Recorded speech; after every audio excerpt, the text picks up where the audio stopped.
Have you been baptized into water in the name of Jesus Christ? If wala pa, please lend me your 3 minutes to watch this very important video. And if nabautismahan ka na, please share this to your friends, to your family who was not yet baptized in the name of Jesus. And of course, I am your Pastor Brother Johnson once again, and I'd like to share this very important verse, a powerful verse for our salvation. In John chapter 3 verse 16, for God so loved the world that He gave His only begotten Son, so that whosoever believeth in Him should not be perished, but have an everlasting life. Wow, such an incredible, amazing love of salvation para sa matag usa kanato. That was the greatest love story that the world ever recorded until today. Ato pang gihisgutan and never forgotten. It's the love of God. It's the love for salvation.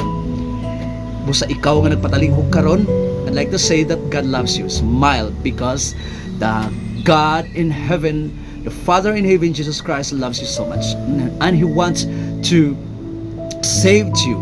He wants to save us, mga kaigsunan.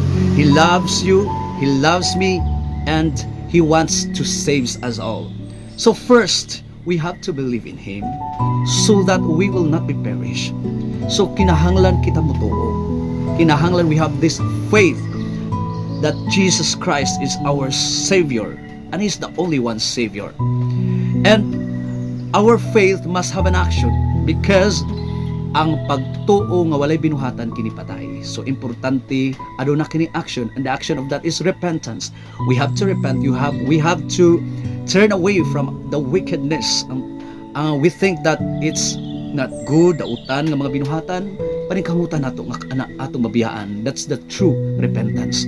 And after that, of course, importante ang ikatulo para ato ang mabatunan gayod ang tinuod nga kapasayloan sa atong mga sala ug kaluwasan gikan sa pagkahinukman sa silot, gikan sa atong mga kasalanan.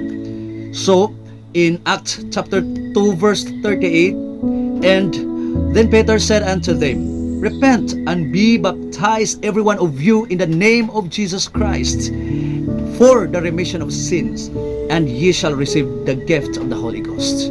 So importante kayo ang water baptism in the name of Jesus para mapasaylo ang atong mga kasalanan ug atong pagadawaton na dayon ang gasa nga mga Espiritu Santo.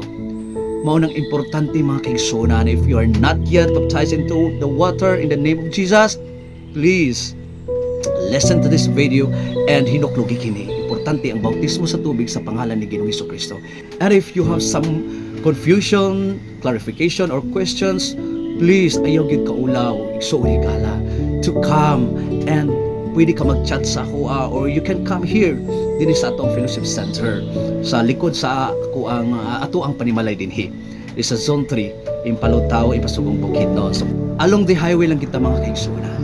Okay, tapad lang ta sa balay sa atong barangay captain here in Impalutaw. So makita nato din sa gawas, we are Pentecostal Church, Impalutaw Christian Family Church. Welcome and God bless. And I'd like to say, Manuel, God with us.